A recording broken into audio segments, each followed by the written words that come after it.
Kembali ke rumah, Joe mulai bermain game lagi. Selama periode intens bermain game ini, ia menumpuk kaleng makanan di sampingnya. Setelah banyak percobaan, ia akhirnya mulai bisa mengimbangi kesatria kerangka. Lalu, ia menemukan celah saat monster itu melayang di udara dan menghancurkan tengkoraknya menjadi berkeping-keping. Pembunuhan ini menghasilkan kristal dimensi level 13 yang meningkatkan kecepatan. Joe dengan bangga mengambil hadiahnya. Namun, ketika ia memeriksa statistik, ia melihat poin kecepatannya hanya meningkat sedikit menjadi 9. Ia merasa aneh, karena seharusnya naik menjadi 13. Tampaknya, ia telah mencapai batas untuk levelnya saat ini. Joe mulai merenungkan ide menggunakan meditasi pahit untuk mencapai level legendaris. Namun, seperti yang dikatakan Jin The Oxan, meditasi pahit tidak ada artinya dibandingkan dengan Invincible Constituti. Ia sangat ingin mempelajari keterampilan bertarung level C yang lebih tinggi. Jadi, ia bertanya-tanya apakah ia harus mencoba mantra yang diberikan Jin The Oxan kepadanya.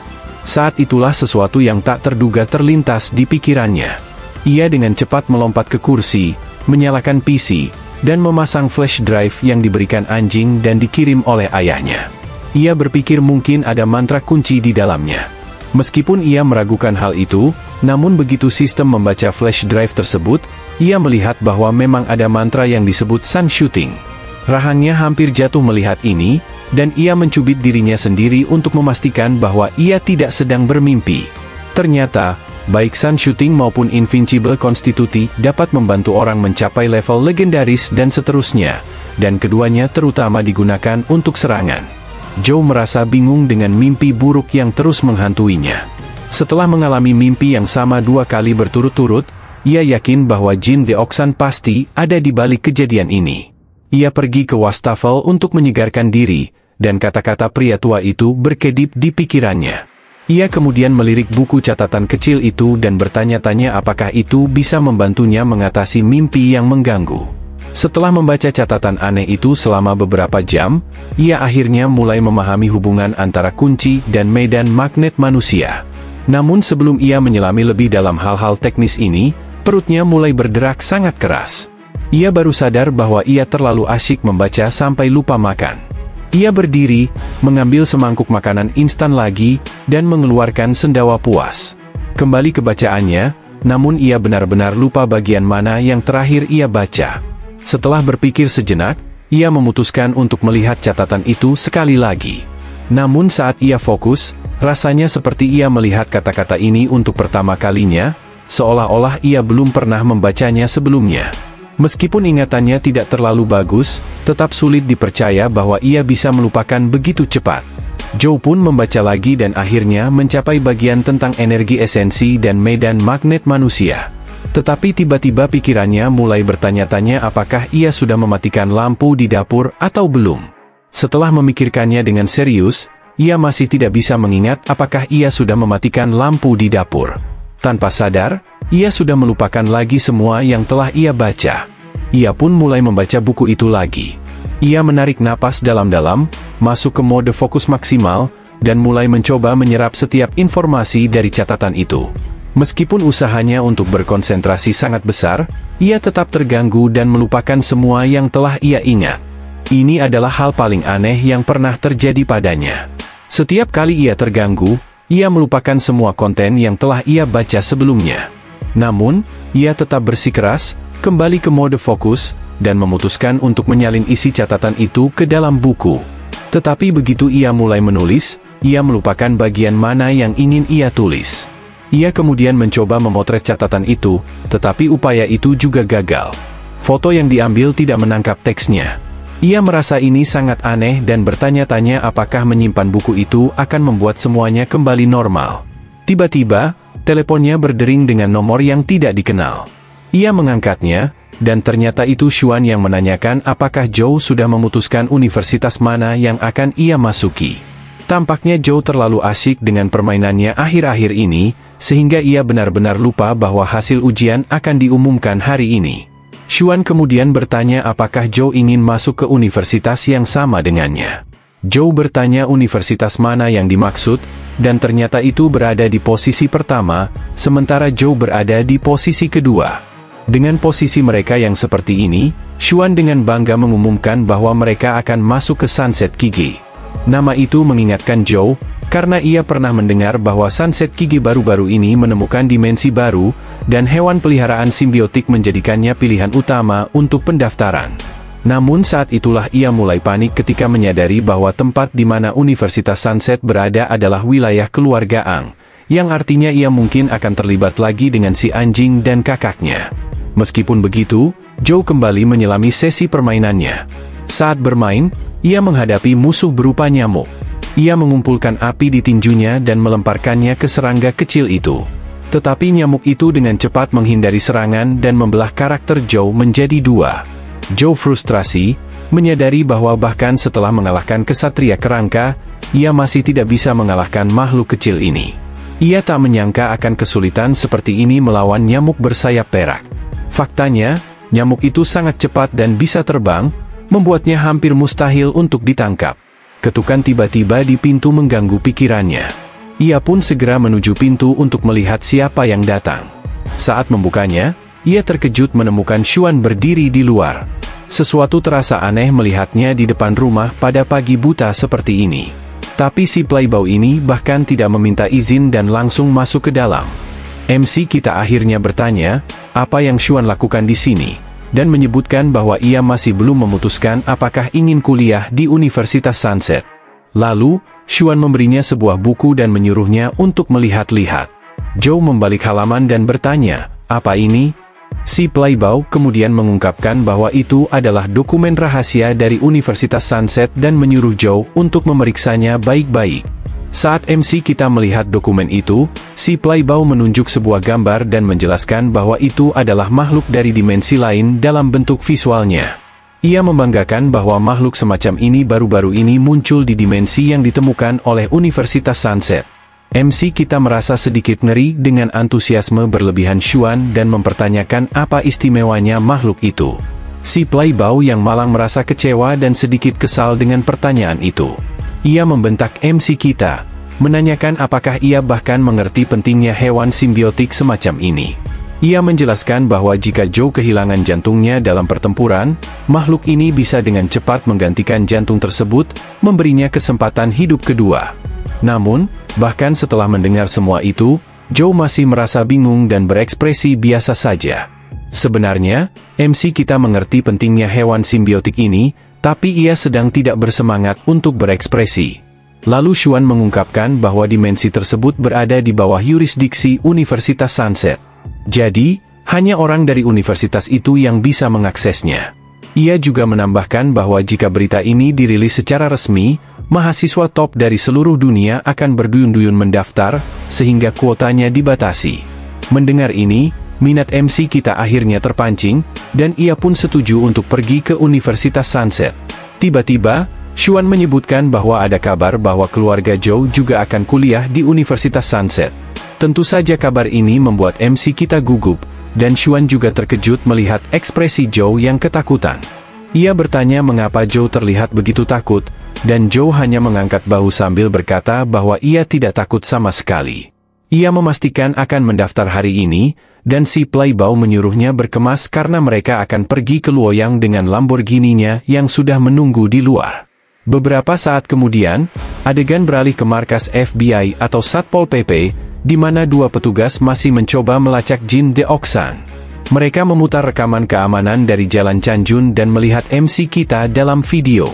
Dengan ini, mereka mulai menduga bahwa Zhou mungkin terkait dengan Jin Deoksan.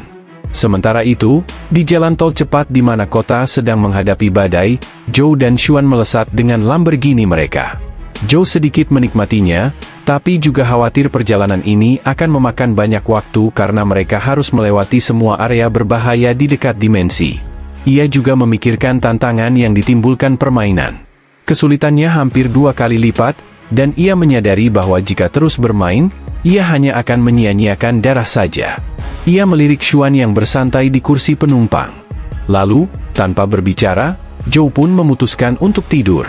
Tapi dengan cepat ia menyadarkan diri, sebab ia khawatir jika tertidur di mobil dan mengalami selepalisis, ia akan dalam masalah besar. Namun, saat ini kepalanya sedang sakit dan ia sangat butuh istirahat. Lalu ia teringat pria tua Jin yang pernah mengatakan betapa pentingnya kesehatan jika ingin memikat perempuan, dan bahwa energi rendah tidak akan cukup. Dengan pemikiran itu, Joe memutuskan bahwa menjaga kesehatan sangat penting, dan ia pun bertekad untuk bermain game secukupnya mulai sekarang. Nah, ini janji yang sering Mimin buat setiap hari. Tapi Mimin selalu akhirnya menulis cerita-cerita seru untuk kalian. MC kita mulai kesal.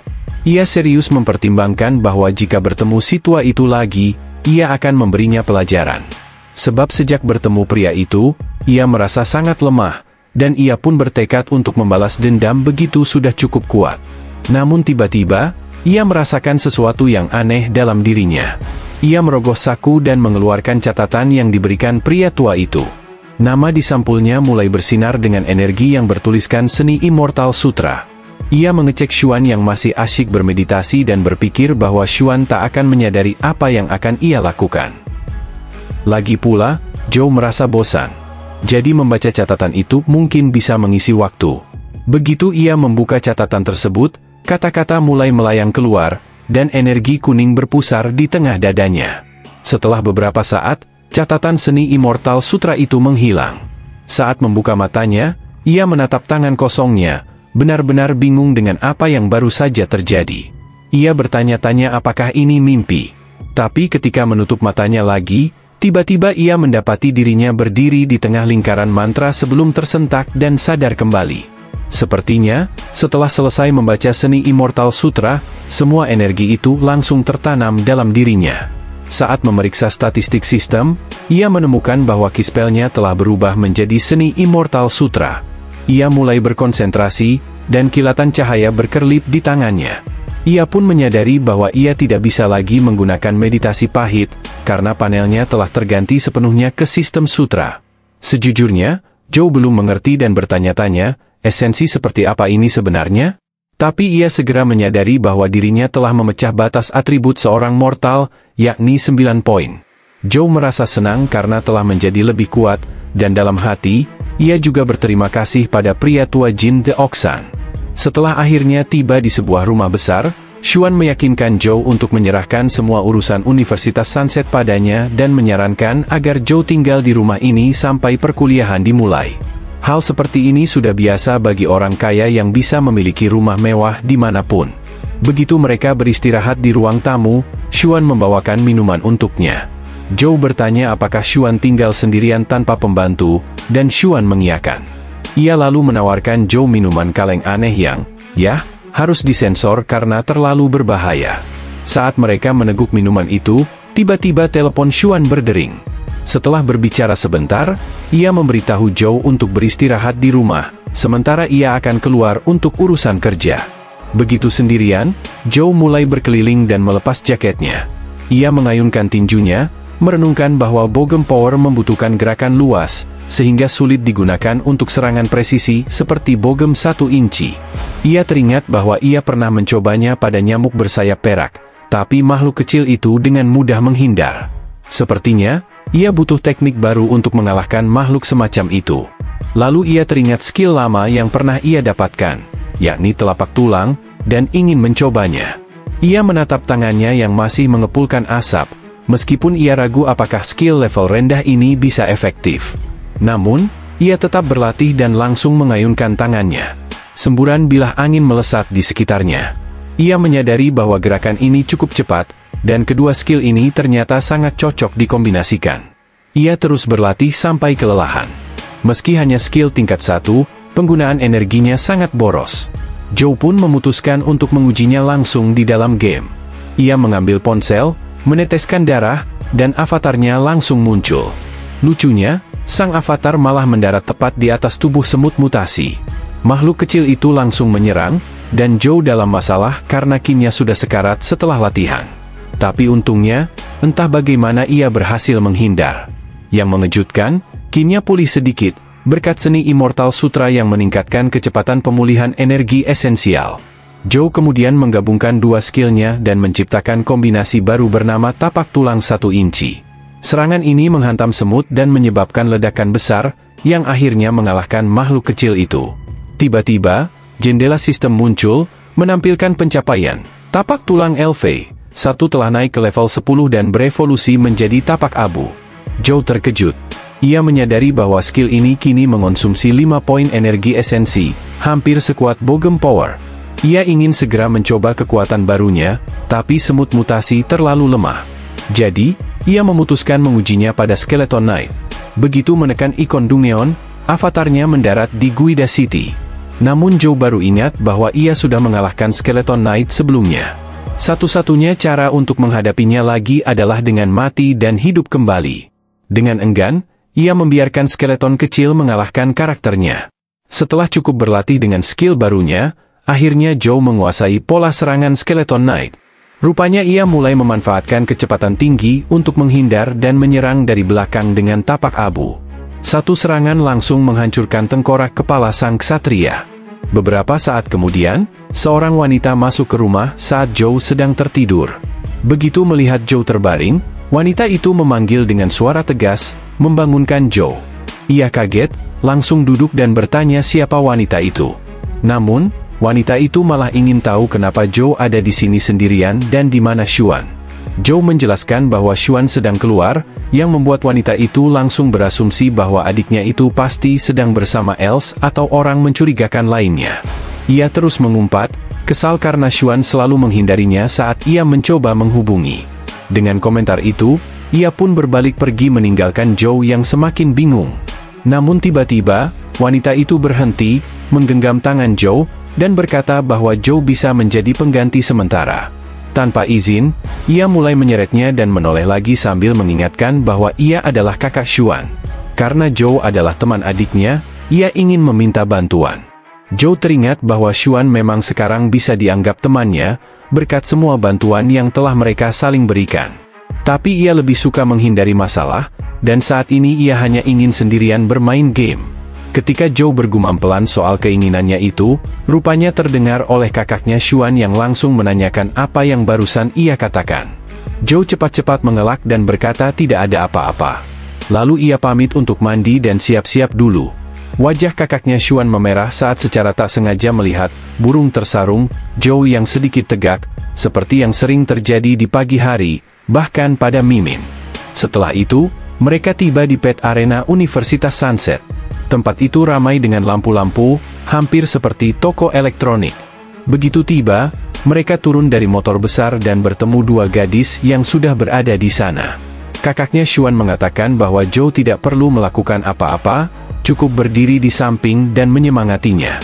Zhou setuju, tapi matanya tetap fokus pada game, yang tentu saja membuat sang betina kesal. Setelah masuk, dari sisi lain arena, seseorang tiba-tiba mengungkapkan kekaguman melihat kedatangan kakak Xuan. Namun mereka heran mengapa sendiri tidak ada dan berkomentar sinis bahwa mungkin dia takut untuk datang.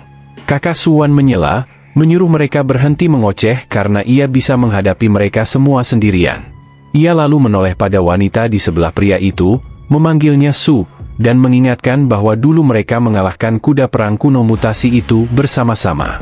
Tapi mengapa sekarang Su mencoba mengambil telur simbiotik itu untuk dirinya sendiri? Su mulai berpura-pura ketakutan, bersembunyi di belakang pacarnya, sambil mengklaim bahwa dialah yang memberikan pukulan terakhir yang mematikan, sehingga telur itu seharusnya menjadi miliknya. Pria berambut kusut ikut berbicara, mengingatkan semua orang bahwa mereka sudah setuju untuk bertarung dan pemenangnya berhak mengambil telur simbiotik itu. Kakak Xuan kemudian menantang Kuoyang dan menyarankan agar dia lebih baik menyerahkan telur itu tanpa perlawanan karena hasilnya sudah bisa ditebak. Omong-omong, nama gadis kita ini adalah Wei Yang. Namun, kesombongan Kuo benar-benar berada di level lain. Ia menyebutkan bahwa sebagai senior, ia tidak mau bertarung dengan junior seperti Wei Yang, dan dengan senyum sombong menyatakan bahwa dia punya teman lain yang akan menghadapi Wei Yang. Suara langkah kaki menggema di ruangan, menarik perhatian Wei Yang. Dari balik bayangan, muncul seorang mahasiswa tingkat 2 bernama Gan, yang memancarkan aura begitu intens hingga membuat Wei Yang mulai panik. Bahkan Zhou bisa merasakan aura ganas yang dipancarkan oleh pendatang baru ini. Tak lama kemudian, kedua petarung itu berhadapan. Si botak mencoba memprovokasi Wei Yang dengan menyuruhnya maju lebih dulu. Sebagai balasan, Wei Yang memancarkan aura kuat, tampak siap untuk baku hantam. Dari sisi lain, Teman Wei Yang menasihatinya agar tidak melawan monster itu dan lebih baik menyerahkan telur simbiotik saja. Zhou yang penasaran bertanya, siapa si botak ini? Gadis yang ketakutan menjelaskan bahwa botak itu dijuluki setan sekolah, dengan rumor bahwa dia pernah memukuli seorang senior di hari pertamanya masuk. Rasa penasaran Zhou memuncak. Ia bertanya-tanya apakah pria besar itu benar-benar sekuat yang dikatakan. Ia juga mulai khawatir apakah Wei Yang mampu menghadapinya. Tepat saat mereka akan bertarung, Kuo mengejek Wei Yang dengan bertanya apakah dia benar-benar takut menghadapi Gudian. Wei Yang yang terprovokasi langsung mengayunkan tendangan keras ke kepala si botak. Tapi Gudian hanya memiringkan kepalanya sedikit, dan tendangan itu mendarat di bahunya tanpa memberikan efek sedikit pun. Wei Yang terkejut dengan pertahanan Gudian yang sangat kuat. Ia pun melompat kembali untuk menendang kepalanya. Namun Gudian tetap tenang dan hampir tidak bereaksi, mirip seperti Saitama melawan Sonic di One Punch Man. Saat kakinya menghujam, pria itu menangkapnya dengan tangan kosong, lalu dengan kecepatan kilat melemparkannya ke tanah dengan kekuatan dahsyat hingga debu beterbangan. Saat debu mereda, Wei Yang sudah tergeletak menyatu dengan tanah. Kuo yang mendekat memperjelas bahwa Wei Yang bukan tandingannya. Dahi Wei Yang berdarah dan tubuhnya babak belur, tapi si bajingan itu masih sempat menendangnya lagi seperti sampah. Dengan sombong ia bertanya, masih ingin melanjutkan pertarungan ini? Di sisi lain, teman-teman Wei Yang menyuruhnya menyerah dan mengakui kekalahan. Dari arah lain, wanita pirang itu mulai menghina Wei Yang, mengatakan bahwa bahkan teman-temannya sudah menyerah, jadi lebih baik ia menerima kekalahan seperti anjing yang baik sebelum terluka lebih parah. Wei Yang mencoba berdiri dengan tubuh gemetar, berusaha mengucapkan beberapa kata. Tapi dengan cepat, si botak menangkap lehernya dan menghantamnya ke tanah lagi. Membuat Mimin kesal dan bertanya-tanya, di mana si MC brengsek kita ini? Gelombang kejut bergema di sekitarnya saat si botak berdiri menikmati momen kemenangannya. Namun tiba-tiba, matanya membelalak ketika Wei Yang dengan keras kepala mulai bangkit lagi dan berkata bahwa ia belum selesai. Mendengar tekadnya yang tak tergoyahkan, si botak menjadi serius. Matanya memerah saat mengepalkan tinju dan berlari menyerang. Tapi sebelum pukulannya mengenai Wei Yang, akhirnya sang MC brengsek kita tiba-tiba menyambar. Tinju mereka bertabrakan menghasilkan gelombang kekuatan yang dahsyat. Gudian sangat tertarik dengan pendatang baru yang dengan mudah menahan serangannya ini, dan bertanya, siapa kau? Zhou memperkenalkan diri sebagai mahasiswa baru di Universitas Sunset. Dari sisi lain, Kuo menegaskan bahwa meski mereka akan jadi teman sekelas, ia takkan ragu memberi pelajaran jika Zhou mencoba jadi pahlawan. Wei Yang memperingatkan Zhou bahwa ini sangat berbahaya dan sebaiknya dia tidak ikut campur. Tapi sebelum sempat bereaksi, Zhou sudah menggendong tubuh Wei Yang seperti anak kecil, dan menegaskan bahwa dialah yang seharusnya mundur dan beristirahat di tepi arena. Dengan tubuh lemahnya, Wei Yang sedikit meronta dan meminta diturunkan karena ia bukanlah babi mati yang bisa digendong seperti itu. Namun Zhou tak peduli dan langsung menyerahkannya pada teman-temannya. Meskipun begitu, Wei Yang tidak yakin bagaimana Zhou akan menghadapi si botak. Ketika akhirnya mereka berhadapan, Zhou mengatakan bahwa pertarungan sampai mati bukan solusi terbaik. Ia meminta agar pertarungan ini dibuat lebih santai dan menawarkan untuk memberi satu pukulan pada si botak. Jika si botak mundur lebih dari 3 langkah, Zhou akan langsung mengaku kalah. Kuo kesal dengan taktik yang dianggapnya sia-sia.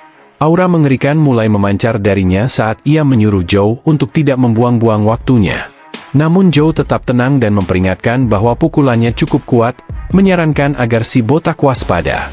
Sementara itu, Kuo merasa tertarik melihat Gudian langsung menyetujui tantangan seperti itu. Si wanita pirang mulai khawatir, ada kemungkinan Gudian benar-benar kalah jika mundur lebih dari 3 langkah.